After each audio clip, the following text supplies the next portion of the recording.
Bem-vindos ao Horizonte Espírita, o podcast para quem pensa o espiritismo fora da caixa. Eu sou o Rodrigo Farias e depois de longas e merecidas férias, estamos iniciando nossa temporada de 2024. Por agora, em voo solo, que nossa querida Érica tem um doutorado para terminar e precisou de um tempo maior para cuidar da sua tese. Antes de entrarmos no assunto propriamente dito, gostaria de fazer dois pequenos anúncios para o pessoal que, como eu, gosta de história, e, em especial da história do Espiritismo.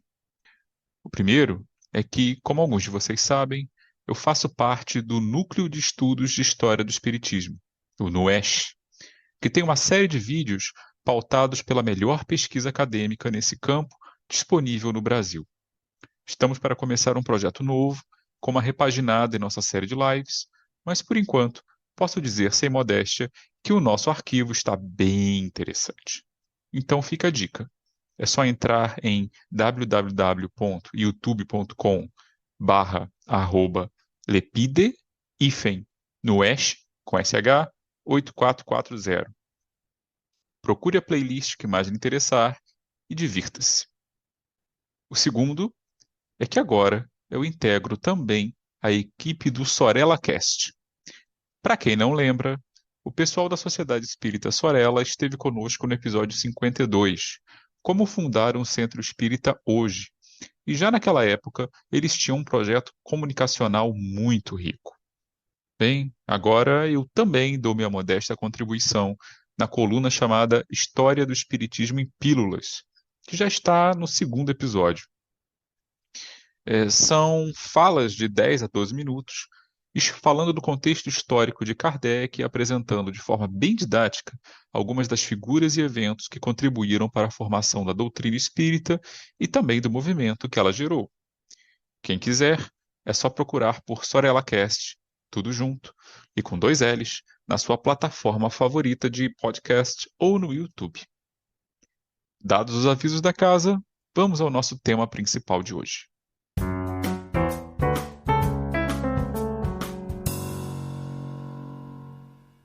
Comecemos com uma constatação.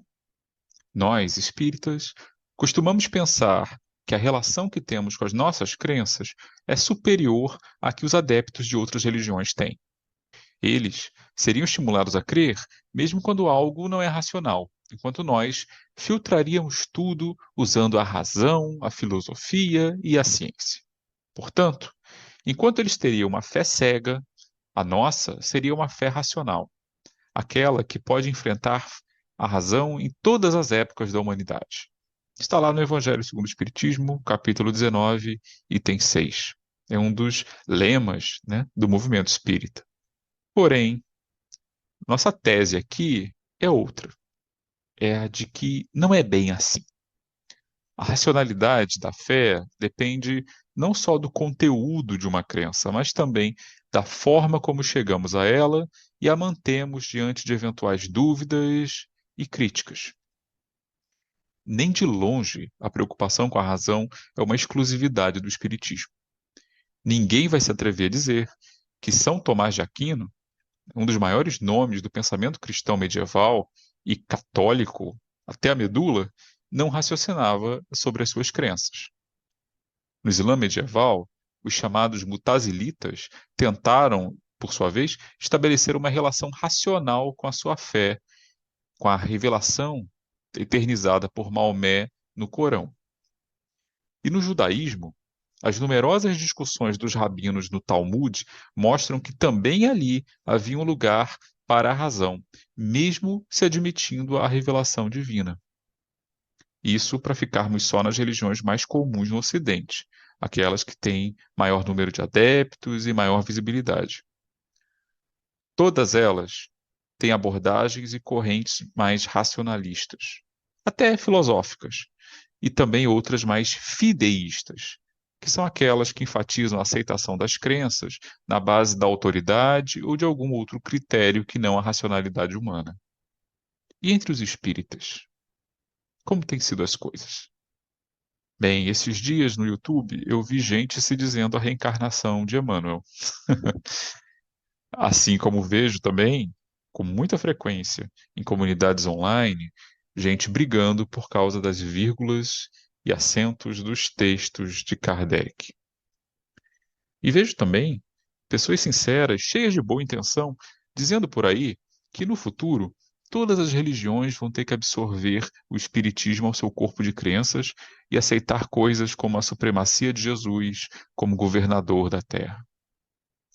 Isso para não mencionar apropriações, digamos, mais exóticas, como a de que a FEB supostamente estaria do lado da OTAN na guerra da Ucrânia. Tem isso. Os que acreditam em psicografias de ex-presidentes justificando golpes de Estado e até médiums super respeitados que puseram teorias de conspiração dignas de WhatsApp na boca de Bezerra de Menezes em romances psicografados que estão sendo por aí estudados ainda entusiasticamente como se fossem a mais fina flor da produção mediúnica mundial. Tem probleminha em comum aí, não tem? A mera existência deste podcast, como também de tantos outros que existem por aí, é um protesto, humilde que seja, contra elementos na cultura do movimento espírita que tornam essas coisas possíveis e naturalizadas até. Mas como evitar essas coisas? Como evitar que teses absurdas e comportamentos, no mínimo, discutíveis, sejam tomados como a revelação fidedigna da espiritualidade superior? Melhor ainda, como ajudar as pessoas que podem estar conhecendo o Espiritismo, que estão naquela fase de encantamento tão gostosa de quando a gente encontra algo que dá um novo sentido ao mundo e à vida, como podemos ajudá-las a não cair nessas armadilhas? Hoje se fala muito no Brasil, por exemplo, sobre ameaças à democracia representadas por certas visões fundamentalistas e autoritárias, sejam elas ideológicas, sejam elas religiosas. Fala-se muito, por exemplo, do problema representado pela mobilização política de evangélicos neopentecostais, etc. Mas entre nós, no nosso próprio quintal, o que se pode fazer? Bom, de cara eu preciso dizer que o óbvio, eu não sou nenhum oráculo, nem médium, nem guia espiritual, nem nada disso. Aqui no podcast não se trabalha com a noção de infalibilidade.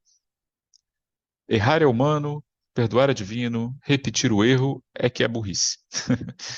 Mas ao longo dos anos, atuando no magistério, participando de debates aqui e ali, estudando várias coisas, observando e, é claro, trabalhando aqui mesmo como comunicador, a gente aprende algumas coisinhas que podem ser úteis.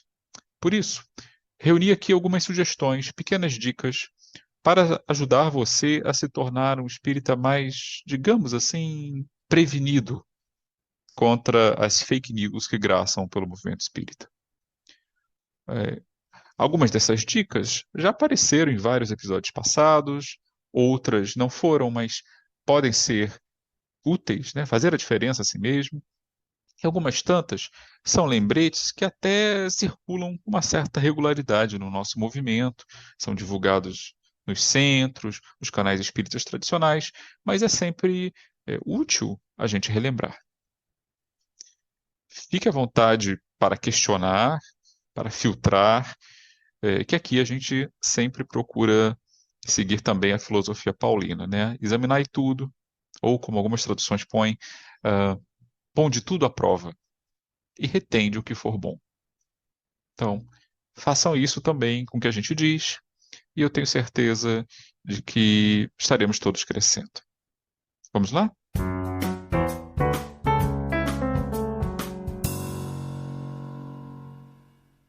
Bom, vamos primeiro do geral e depois passamos para o particular.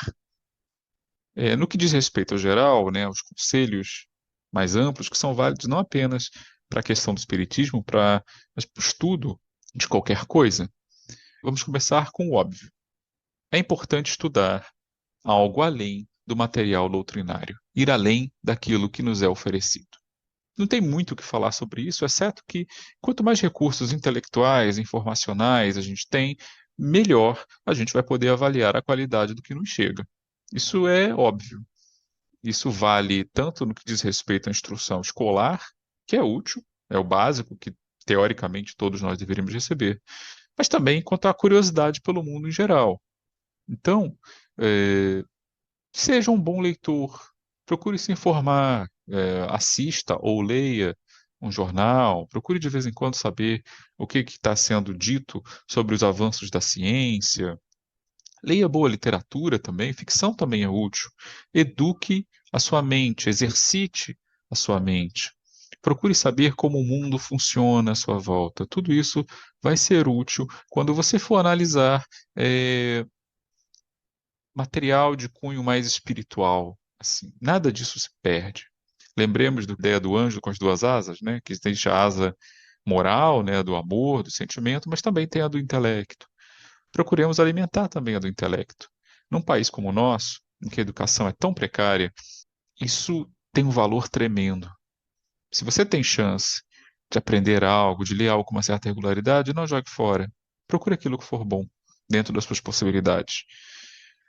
E se não for o caso, se você se sentir um pouco perdido, peça ajuda a alguém, uma orientação, mas ler o noticiário de vez em quando, ler um livro sobre qualquer assunto que seja do seu interesse, tudo isso é útil, faz bem à alma e também te habilita a ser um melhor crítico. A segunda coisa, já indo agora para a questão do espiritismo, é fazer um reconhecimento de uma coisa que parece estranha para muitos espíritas, que é o seguinte. Isso já foi falado em episódio anterior, né? A gente comentou lá no episódio 6 e 7 anos atrás, de que o movimento espírita nunca foi homogêneo, nunca foi um monolito. Nunca houve um espiritismo único, puro, consensual. Quando Kardec começou a sua obra pública, né? Quando ele publicou o primeiro livro dos Espíritos, por exemplo, o movimento espiritualista já existia. E ele bancou a tese da reencarnação, que não era falada, isso quando não era negada, pelas fontes, pelos espíritos que se comunicavam, pelos médios ingleses e americanos. Então, já aí você já tem uma primeira discrepância. E, no entanto, curiosamente, anos mais tarde, ele ia falar de espíritas, incluindo também esses. Ou seja, embora a reencarnação seja considerada um princípio fundamental no espiritismo, a ausência dela não tornava os americanos e ingleses menos espíritas, pelo menos não para Kardec. Então, a gente, quando ouve o pessoal por aí falando de espiritismo é um só, espiritismo é único, isso parece muito bonito na teoria, mas na verdade isso nunca houve. Depois que Kardec desencarnou, também continuou não existindo. Aqui no Brasil, por exemplo, logo nos primeiros anos do movimento espírita, você tinha divisão entre os chamados científicos, que valorizavam basicamente o livro dos espíritos e o livro dos médiuns, e já não gostavam, por exemplo, do Evangelho segundo o Espiritismo, que achavam religioso demais, e havia o pessoal chamado religioso ou místico, que eram aqueles que enfatizavam muito o caráter cristão do Espiritismo e que acabaram prevalecendo, inclusive deram origem à Federação Espírita Brasileira, né? Esse espiritismo muito centrado no Evangelho, né? Nas narrativas neotestamentárias, né? Numa certa dose também, eu diria, um sentimentalismo, né? Tudo isso foi muito importante para que o movimento espírita que a gente conhece se tornasse como ele é. Mas isso não é um dado da natureza, isso teve uma origem um dia, né? Isso nasceu de disputas. E mesmo assim, hoje, a gente tem outras correntes também. Para citar as mais visíveis, e aí eu estou me baseando num artigo da Célia Ribas que a gente comentou lá nos episódios 6 e 7, aqui do podcast, a gente tem, além dessa corrente da FEB, que é a majoritária, né, você tem os chamados ortodoxos, que têm reivindicado o termo, e eu não gosto muito disso, de kardecistas, que é o pessoal que entende que espiritismo é o que Kardec disse, que aquilo é que é seguro, e tudo que veio depois é pelo menos questionável, né? É, que são muito visíveis em muitas comunidades online, né? Um exemplo famoso dessa corrente é, por exemplo, o Cosme Massi, que tem muitos vídeos aí na internet defendendo esse ponto de vista. A gente tem também os chamados espíritas laicos, ligados à Associação Espírita Internacional, ou SEPA, que são como que uma atualização da proposta dos científicos lá do século XIX e que rejeitam o espiritismo como tendo um caráter religioso, ou pelo menos majoritariamente religioso. A gente falou deles no episódio 28, conversamos com dois representantes da CEPA aqui, foi um papo muito agradável, muito interessante. E a gente tem também o pessoal que gosta de trazer para a sua prática espírita elementos do chamado movimento New Age, né, dos diversos esoterismos, universalismos e coisas desse tipo, que também aparecem no movimento, embora também minoritários, né? Então, só por essa divisão, feita, repito, pela Célia Ribas no artigo de alguns poucos anos atrás, que nós comentamos lá no começo do podcast, nós já temos aí 4 tipos, digamos assim, de espiritismo. Para não citar outros que pode haver por aí com diferentes combinações de elementos, né? Com diferentes ênfases. Então, se a gente aceita que existe essa variedade, dificilmente a gente vai brigar para impor uma visão única.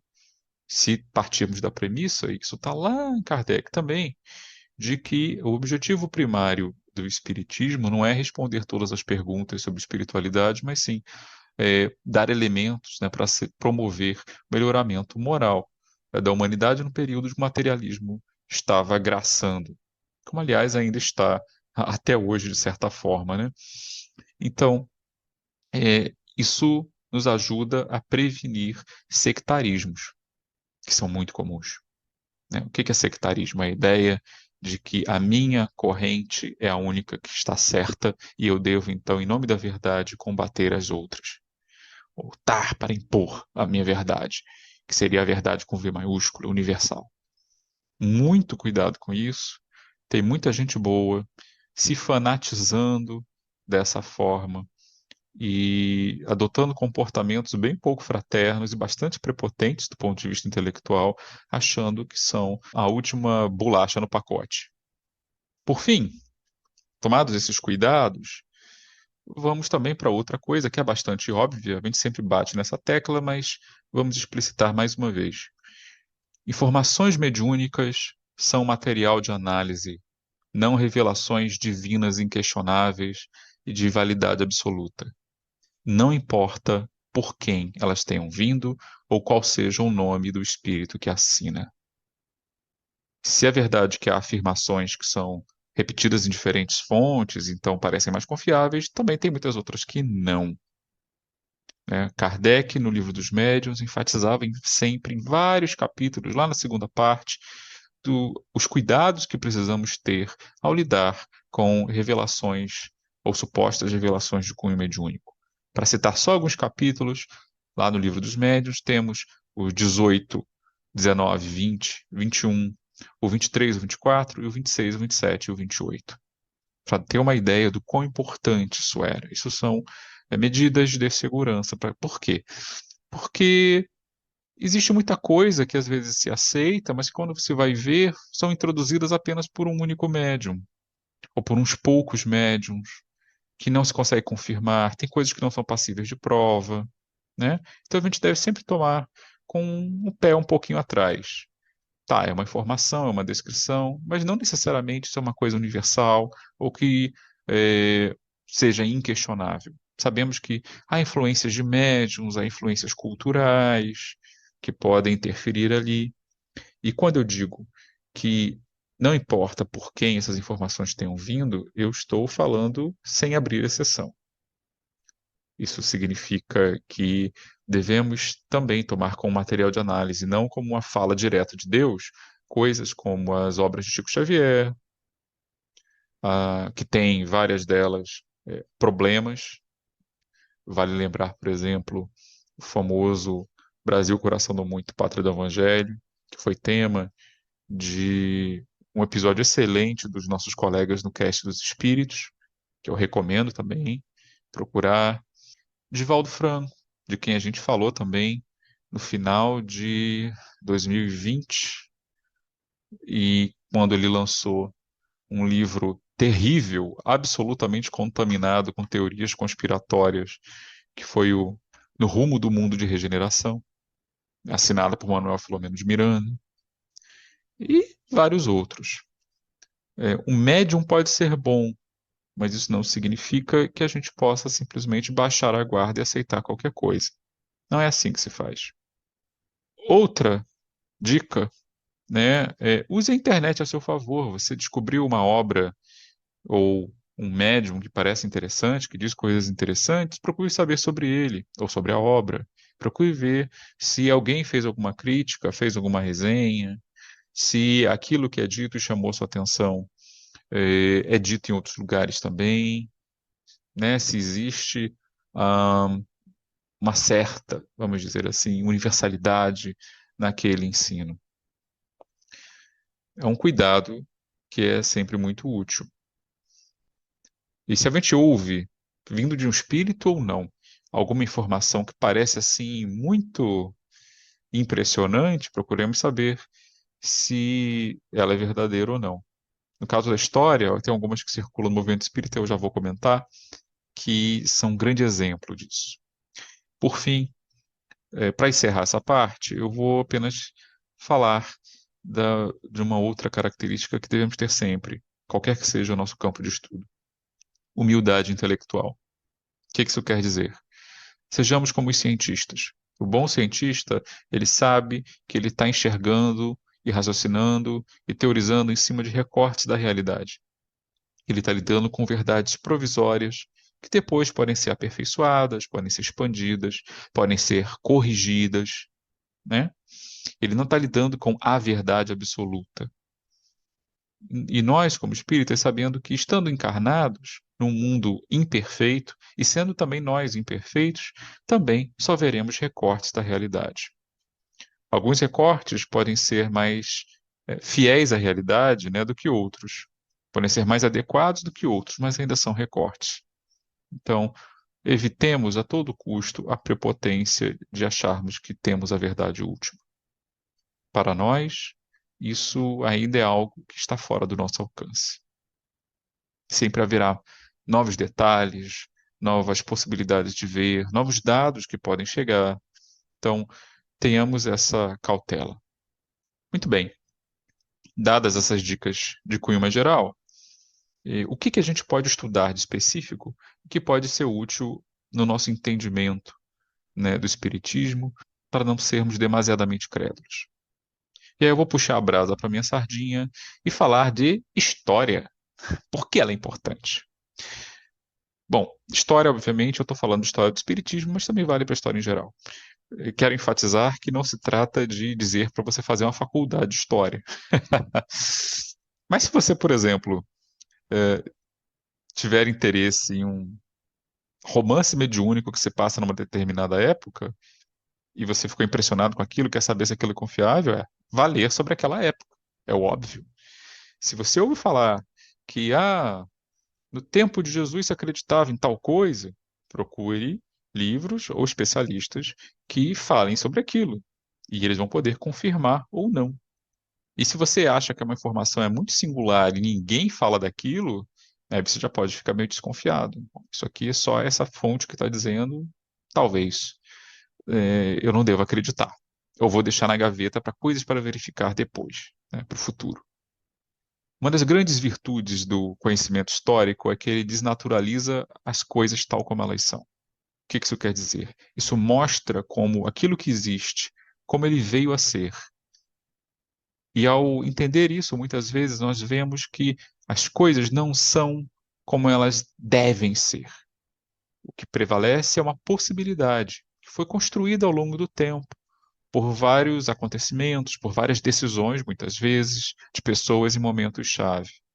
O presente não é necessariamente como ele tem que ser. Ele foi uma das possibilidades que veio a dar certo, que se realizou. Mas quando a gente vê o processo, podemos ver que havia outras possibilidades também. Nem tudo é pré-determinado. Então, para desnaturalizar as coisas como elas são, para a gente entender essas outras possibilidades, estudar história é uma grande ferramenta. Como começar? Bom, eu vou dar algumas sugestões apenas, tá? Nem de longe pretendo esgotar o assunto. A gente já tem, por exemplo, as palestras, né, as exposições lá do NUEST, que eu já mencionei nos avisos iniciais. A gente tem vários episódios aqui mesmo no Horizonte Espírita, né? Falei, por exemplo, dos episódios 6 e 7, mas também tem o episódio 16, a formação do Espiritismo Brasileiro, entre vários outros. Se você olhar a lista de episódios, tem vários deles que tratam de história. História ligada, né, à evolução do Espiritismo. Então, fica aí o convite para você botar ali na sua playlist, né, de assistir mais tarde ou de favoritos, para depois você entrar em contato com isso e ver o que é mais interessante para você. Uma leitura específica que eu acho muito gostosa é a História do Espiritualismo do Arthur Conan Doyle, famoso criador do Sherlock Holmes, que é publicada hoje pela FEB e antes era publicada pela editora Pensamento com o nome de História do Espiritismo, que é um péssimo título, porque o tema do livro não é o espiritismo de Kardec, é o espiritualismo moderno, o movimento de onde o espiritismo derivou. Kardec até aparece em algumas poucas páginas quando Doyle fala do espiritualismo no continente europeu, mas não é nem de longe o foco. Vale muito a pena mesmo. Se você tiver que ler mais nada, leia pelo menos essa obra. Tem algumas imprecisões, o Conan Doyle ele tem lá suas parcialidades quanto a certas visões e certas figuras, né? Algumas coisas são questionáveis, mas no geral é uma obra monumental. Assim, leia Conan Doyle, você não vai se arrepender. E tem também aquele documentário Em Busca de Kardec, dirigido pelo Karim Sumaila, que teve também a participação da Dora Encontre, que já esteve aqui conosco, e que em vários episódios o diretor, né, o Karim, ele viaja por várias partes do mundo, começando pela França, mas passando pelo Brasil, pela Suíça, mostrando a trajetória de Kardec e do desenvolvimento do movimento espírita. Hoje em dia, esse documentário, que tem acho que 8 episódios, está disponível no streaming do Amazon Prime Video, dentro lá daquelas assinaturas extras, né? Mas mesmo que você tenha que fazer uma assinatura a mais, eu recomendaria pelo menos por um mês para assistir esse documentário, essa série documental, que vale muito a pena, é belíssima e altamente instrutiva. Saindo um pouco da história do espiritismo em si, né, eu também queria fazer uma sugestão extra aqui, que é conhecer um pouco da história da teologia cristã, ou a história do desenvolvimento do cristianismo. Isso pode parecer meio estranho, mas nem tanto se lembrarmos como Kardec procurou amarrar o espiritismo ao cristianismo, né? De forma muito intensa, especialmente a partir do Evangelho segundo o Espiritismo. Concordância ou não com essa opção, eu mesmo tenho lá minhas restrições quanto a ela, o fato é que quando a gente estuda um pouco da história da teologia, a gente vê como muitos dos debates que nós temos dentro do movimento espírita reproduzem padrões que já foram, digamos assim, seguidos ou desenvolvidos por protestantes e católicos séculos antes. Tem gente, por exemplo, que pensa de forma muito similar aos fundamentalistas protestantes, sem nem imaginar que está fazendo isso. E também ignorando largamente discussões que também são interessantes para a gente e reflexões desenvolvidas por esses segmentos do cristianismo, às vezes séculos antes da gente. Tem muita coisa útil que nós podemos aprender com isso, porque nos dá perspectiva. Ah, mas está discutindo aqui um determinado ponto, aí você descobre que 300 anos antes já houve debate sobre aquilo. Isso é útil. Isso é útil. Não para você chegar às mesmas conclusões, mas para você saber que você pode estar ignorando uma história intelectual que não começou aqui com a gente, começou lá atrás. Isso é sempre útil. E já que estamos falando disso, também vale a pena dizer que Quando nós, espíritas, falamos de história do cristianismo, a gente lembra logo de algumas obras e autores-chave, né? Por exemplo, o Cristianismo e Espiritismo do Leon Denis, que é lá do final do século XIX, e às vezes um outro livro do Hermínio Miranda e coisas assim. Bom, existe coisa muito melhor. Primeiro, porque essas obras são muito, eu diria, enviesadas. As referências bibliográficas, né, das fontes em que elas beberam, muitas vezes a gente não consegue ir mais atrás. O Leon Denis se baseava em literatura francesa da época, livros que nem sempre estão mais acessíveis, e quando estão, muito provavelmente estão muito defasados em termos do conhecimento histórico. Então, tem coisa muito melhor hoje. Então, se você quer saber sobre as crenças dos primeiros cristãos, você pode ler o Leon Denis, é agradável, né? Ele diz tudo que a gente gostaria de ouvir, tudo que a gente gostaria que fosse verdade, mas é lendo os livros mais recentes, mais acadêmicos, né, escritos por historiadores mesmo, não era o caso do Leon Denis, que a gente vai ver se aquilo tem fundamento. Então, por exemplo, hoje a gente tem uma larga literatura sobre o chamado Jesus histórico, que nos ajuda a filtrar, por exemplo, o que é crível e o que não é crível nos relatos do Evangelho. Relatos esses que na literatura espírita muitas vezes são tratados como relatos literais ao pé da letra. Quem, por exemplo, lê Boa Nova como um livro de história pode ficar chocado ao descobrir que várias coisas ali talvez não façam sentido à luz do que se sabe sobre aquela época, né? Para citar só uma obra. Então, fica a dica, por exemplo, sobre isso do Jesus histórico. Você tem, por exemplo, o professor que foi meu colega no FRJ, o André Chevitarese. Tem vários vídeos e participações em programas no YouTube, em podcasts, falando sobre esse assunto de uma maneira bastante acessível. E tem também uma larga literatura sobre a história do desenvolvimento das ideias e das crenças cristãs, né? Isso em livrarias católicas, editoras, perdão, católicas e protestantes tem uns montes.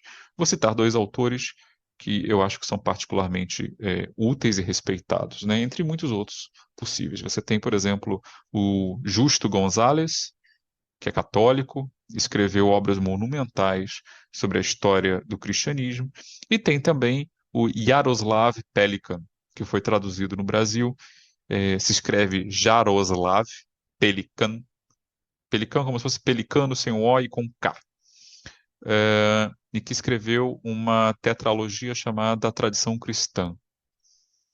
A formatação, né, do texto na edição brasileira não me agrada tanto. Eu prefiro na edição em inglês, porque as notas são separadas, não ficam poluindo o corpo do texto, mas dá para ler e é uma obra muito erudita e muito respeitada. Então, se você quer saber sobre a história do cristianismo, leia quem entende do assunto. Para citar, por exemplo, uma questão que circula muito no movimento espírita e não tem fundamento nenhum, é a ideia largamente repetida de que os primeiros cristãos, durante os primeiros séculos do cristianismo, eles eram reencarnacionistas, que havia consenso em torno da reencarnação e havia uma imperatriz malvada que, na base do decreto, fez com que isso fosse apagado. Isso é delírio. Isso nunca aconteceu. Isso é uma péssima interpretação de discussões que não tiveram esse alcance todo e definitivamente não incluíam a reencarnação da forma como a gente entende. Muito menos eram consensuais. Então, paremos de repetir esse tipo de balela e procuremos nos informar um pouquinho mais. Tá bom? Também sobre a questão da ciência, né? Não só da história, mas da ciência em geral. Volto a falar da modéstia. É comum nós dizermos por aí, em palestras, estudos, espiritismo é ciência, o espiritismo provou isso e aquilo. Bom, uma coisa é a gente achar que o espiritismo demonstrou satisfatoriamente determinados fatos da realidade. Outra coisa é a gente dizer que é uma ciência. Quantos centros espíritas você conhece que fazem experiências ou publicam artigos que saem em revistas científicas e que recebem algum reconhecimento? Qual foi o cientista que ganhou o prêmio Nobel, provando por A mais B de forma irrefutável e incontestável a existência do espírito? Qual é a universidade no mundo que pesquisa o perispírito. Pois é, zero, né? Então, formalmente, o espiritismo não é uma ciência. Ele foi baseado em observação de fenômenos, em entrevistas com inteligências desencarnadas, sim, sim, sim. Pelo menos nós cremos nisso, né? Mas o único fruto científico dele mais concreto, dentro da ciência acadêmica reconhecida, foi a parapsicologia, que ainda hoje tem a sua legitimidade muito contestada na comunidade científica. Então a gente tem que ter humildade, baixar a bola. O Espiritismo certamente oferece elementos para uma ciência, mas ele não gerou essa ciência. As tentativas nesse sentido hoje são poucas e eu diria que são largamente independentes do movimento espírita ou de qualquer compromisso com a doutrina espírita.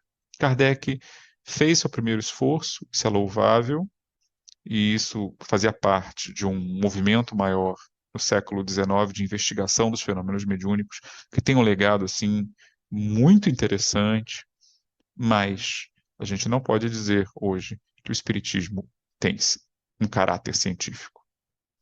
Ele é uma doutrina basicamente religiosa, que tem a sua vertente mais filosófica, que oferece explicações sobre certos fenômenos, sim, mas ciência, propriamente, a gente não pode ser que ele seja. Ele pode oferecer elementos para a criação de uma, mas não é. Ah, mas então, o que é ciência? Né? Para começar, ciência não é uma revelação sagrada, que é exatamente, creio eu, é como muitos de nós nos relacionamos com as revelações espíritas, como algo sagrado, que é para nós tão certo quanto a Bíblia é para um protestante. Bom, isso é fé religiosa, né? E não há nada errado nisso.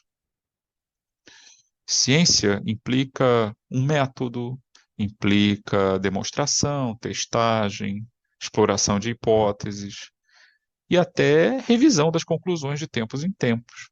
Vale lembrar que lá em obras póstumas, né, no texto chamado A Constituição do Espiritismo, Kardec diz que ele propunha que de 25 e 25 anos a Constituição Orgânica do Espiritismo passará por uma revisão. Esse lapso de tempo, sem ser muito longo, é suficiente para permitir que sejam apreciadas as novas necessidades sem trazer perturbações nem modificações. Perdão, sem trazer perturbações com modificações frequentes. Ou seja, de tempos em tempos, a gente deveria reunir as melhores mentes do espiritismo, as melhores pesquisas e ir atualizando o conhecimento. Isso é feito? Não. Os congressos espíritas são o quê? Reuniões de congraçamento, disposição moral, né? Mas definitivamente não são congressos científicos, que é uma pena, mas não são. Então, a gente precisa ter noção disso. Ah, mas então o que é ciência? Há vários livros que tentam explicar, né, para o leigo o que é ciência, como ela funciona. Eu vou citar um que me foi muito útil nos tempos de faculdade, né, que é o Filosofia da Ciência, Introdução ao Jogo e Suas Regras, do famoso educador Rubem Alves, que saiu pelas edições Loyola. Já é um livro antigo, né? Eu li na faculdade há mais de 20 anos, mas ele ainda é publicado. Para quem quer se aprofundar bem no assunto, existe um chamado O que é Ciência, afinal, do Alan F. Chalmers, Chalmers, que saiu pela editora Brasiliense. Mas há muitos outros. Então, se a gente quer entender o que é ciência, o que é preciso para ser ciência, podemos recorrer a esse tipo de livro, para a gente falar com mais propriedade sobre o que o espiritismo pode ou não ser. E vale citar também que existem algumas associações no Brasil de pessoas que tentam fazer pesquisa acadêmica, pesquisa científica ligada aos pressupostos espíritas, seja de forma mais explícita, ou seja, tratando de temas de que o espiritismo fala, mas sem necessariamente partir de uma confissão religiosa, né, de uma profissão de fé. Vale aí, por exemplo, conhecer a Liga dos Pesquisadores Espíritas, a LIP, que tem um encontro anual, o Encontro Nacional da LIP, né, o ENLIP, que trata de vários temas, mas sempre dentro dessa perspectiva de procurar trazer uma linha academicamente aceitável para tratar desses assuntos. Essa liga já produziu vários encontros nacionais, né, ao longo das últimas décadas e gerou vários livros também. Eles publicam alguns dos livros com essas pesquisas que são tratadas no seu evento nacional. Então, pode valer a pena, se você gosta desse tipo de abordagem, conhecê-la. Tem também o Núcleo de Pesquisas em Espiritualidade e Saúde, o NUPES, dirigido pelo professor e doutor Alexander Moreira Almeida, na Universidade Federal de Juiz de Fora, e que tem tratado de muitos temas, especialmente na área de espiritualidade e saúde. Tem feito publicações também muito interessantes, que você encontra farto material sobre ele, tanto no seu próprio site, na internet, já está lá NUPES, Espiritualidade e Saúde, o FJF, você vai achar rapidinho. E também gerou, né, o livro que é muito interessante, que é o Ciência da Vida Após a Morte, do próprio Alexander Moreira Almeida. Vale a pena dar uma olhada nisso. E, bom, o tempo voou, né? Eu já estou aqui há um tempão e é preciso encerrar por agora, né? A gente poderia falar mais sobre a questão da religião e da filosofia, sobre controvérsias que existem atualmente, mas o episódio ficaria muito longo. Então, a gente fica por aqui e eu quero saber o que que vocês acharam, que outras dicas vocês nos dão. Vocês podem deixar aí nos nossos comentários ou escrever também, porque eu pretendo voltar a esse assunto nos próximos episódios, seja dentro de outros temas mais amplos, ou seja, talvez num episódio específico. Mas espero que algumas reflexões úteis, né, tenham nascido desse tempo que você gastou aqui me ouvindo. Mesmo que seja para achar tudo besteira. Mas acho que é sempre útil a gente procurar pensar mais sobre aquilo que a gente professa e do que a gente espalha para os outros, né, do que a gente propaga pelo mundo. Dito isso, aproveito para lembrar que o Horizonte Espírita está disponível nas principais plataformas de podcast e também tem um perfil no Instagram, @Horizonte Espírita, tudo junto. E no YouTube também. Nosso e-mail de contato é horizontespírita2@gmail.com. Estamos abertos ali a críticas, sugestões e o que mais vocês quiserem dizer. A todos vocês, um muito obrigado e até a próxima.